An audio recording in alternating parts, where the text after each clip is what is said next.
চটপটা ঝাল ঝাল আর কি টেস্টি টেস্টি মোমো তৈরি করে নিয়েছি। অনেক দিন ধরেই খেতে ইচ্ছে করছিল, তো আজকে একটু আবহাওয়াটাও ভালো, ঠান্ডা ঠান্ডা, মনে হলো এই মজাদার স্বাদের মোমো খেতে খুব ভালো লাগবে। তো আজকে মোমোটা স্টিম করি নাই, ওইটাকে একবারে সরাসরি মশলা দিয়ে পাকিয়েই নিয়েছি। তো চলেন দেখে নেওয়া যাক কীভাবে কী করে কী দিয়ে তৈরি করে নিলাম। ঘরে যা আছে সেসব উপকরণ দিয়েই তৈরি করে নিয়েছি। 1 কাপ পরিমাণের ময়দার সাথে 1 টেবিল চামচ কর্নফ্লাওয়ার মিশিয়ে নিলাম, 1/2 চা চামচ লবণ। এই তো হয়ে গেল। এর সাথে আমি এটাকে আসলে সিদ্ধ করে নাই, ফুটন্ত গরম পানি অল্প অল্প করে ঢেলে দিয়ে একটা মসৃণ ডো তৈরি করে নিব। চামচ দিয়ে হচ্ছিল না, আসলে হাত দিয়ে কাজ করতেই কমফোর্ট ফিল করি আমরা, তো সেই জন্যই হাত দিয়ে ভালো করে মেথে নিয়ে খুব সুন্দর একটা না নরম না শক্ত একটা ডো তৈরি করে রেখে দিলাম ঢেকে। এই পাশে যে চলে এসেছি, চিকেন ব্রেস্ট পিস নিয়েছি একটা, মানে পুরোটাই নিয়েছি, কোনো রাখারাখি নাই, কারণ এইটুকু লাগবেই আমার মোমোতে। তো এ তো একটু চাপাতি দিয়ে সুন্দর করে থুরে নিব আর কি। আর ব্লেন্ডারের জারটার আর ভরাচ্ছি না, মানে হুটহাট করেই মনে হলো যে একটা ঝালঝাল মজাদার চটপটা কিছু খেয়ে চা খেতে ভালো লাগবে। আর সকাল থেকে বাহিরেই ছিলাম আমরা, বাইরে থেকে ঘুরে ঘিরে এসে লাঞ্চটাও হয়েছে অনেক আগে, ক্ষুধাও লেগেছে, তাই রান্নাঘরে যেহেতু সব কিছু হাতের কাছেই আছে, তবে 2-1টা জিনিস অবশ্য নেই, তো ওটা বাদ দিয়েই করে নেব। কি আর করার, ঘরে যেটা আছে যেভাবে আছে নিজেদের মতো করে একটু তৈরি করে নেওয়া। তৈরি করার পরে আসলে সবারই ভালো লাগবে। রসুন নিচ্ছে একটু কুচি করে, মাংসটা ভালো করে ধুয়ে একটু কিমা করে নিলাম, সরি। আর রসুন নিচ্ছি বেশ কিছু, 3-4 কোয়া রসুন নিব আমি এখানে। আর কাঁচামরিচ 3-4টা নিয়েছি, আর বড় সাইজের একটা পেঁয়াজও নিয়ে নেব।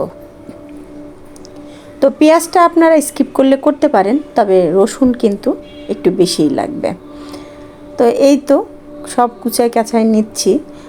মেয়েকে বলতে গেলাম 1/2 চা চামচ দিয়ে দিলাম আদা রসুন বাটা, 1 চামচ সয়া সস, 1 চামচ পরিমাণের দিয়ে দিব টমেটো সস।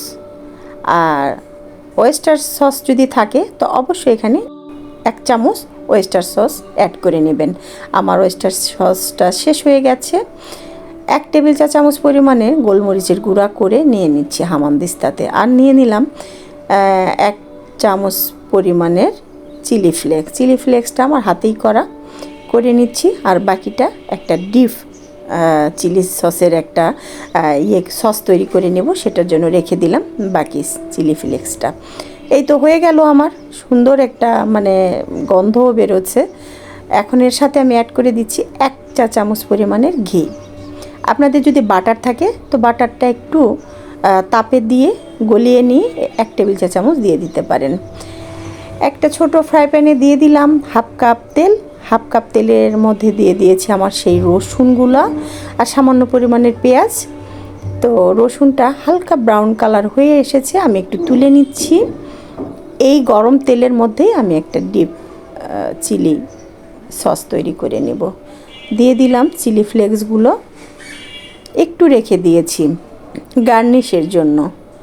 তো এটা দিয়ে তেলটা একটু সুন্দর নেড়ে চেড়ে ভালো হিট হয়ে আসলে এরপরে দিয়ে দিচ্ছি একে একে আমি যে টমেটো সস দিয়ে দিব এখানে 1 টেবিল চামচ, আর সয়া সস দিয়ে দিব পরিমাণ মতো 1 টেবিল চা চামচ। খুব সুন্দর একটা ঘ্রাণ বের হয়েছে, চুলার হিটটা আমি কমিয়ে নিয়েছি দেখতেই পাচ্ছেন। এর সাথে 1 চা চামচ চিনি অ্যাড করে নিলাম, এতে স্বাদটা হবে অসাধারণ। তো আপনারা যদি চিনি অ্যাড না করতে চান না করতে পারেন, কোনো সমস্যা নাই, স্কিপ করে যাবেন। টমেটো সস যেহেতু আছে, এমনি আমাদের গ্রেভিটা বা সসটা সুন্দর একটা মিষ্টি হয়েছে। তো এই তো এটা আমি ঢেলে নিচ্ছি একটা বাটিতে, হয়ে গেল।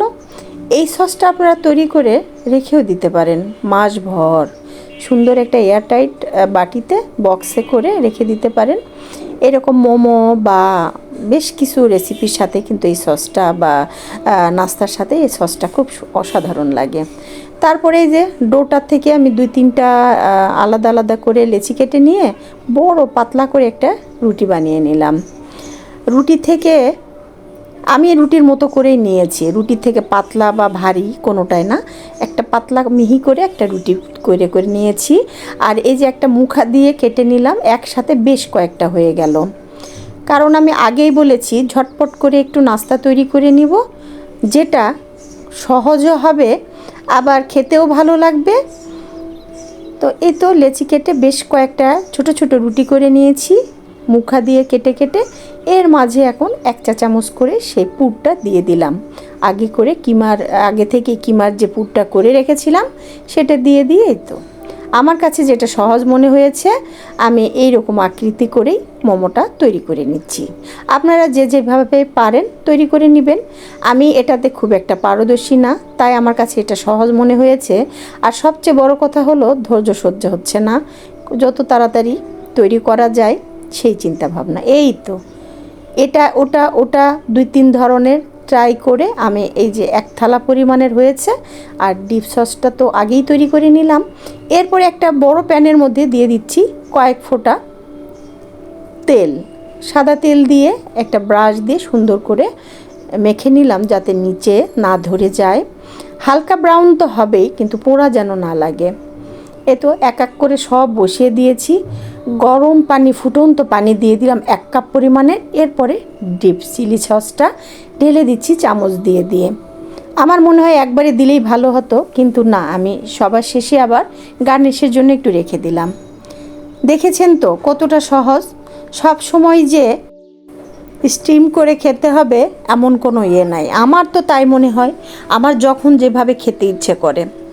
মাঝে মাঝে এমনও হয় আমি এভাবে তৈরি করে নিয়ে তেলে ভেজে নেই, ওটাও খেতে সস দিয়ে অসাধারণ হয়। ট্রাই করে দেখবেন। এই যে যতটুকু চিলি সস বেঁচেছিল সেটা আবার একটু উপর দিয়ে 2 মিনিটের জন্য ঢেকে দিলাম। সব সহকারে 30 থেকে 40 মিনিট বলতে পারেন ঘড়ি ধরে হয়ে গেল 1 প্লেট ভর্তি মোমো। এখন ফ্যামিলি নিয়ে মনের মতো করে খেতে পারেন। সকলে ভালো থাকবেন, সুস্থ থাকবেন, আমার জন্য দোয়া রাখবেন। আল্লাহ হাফেজ, শুভ সন্ধ্যা।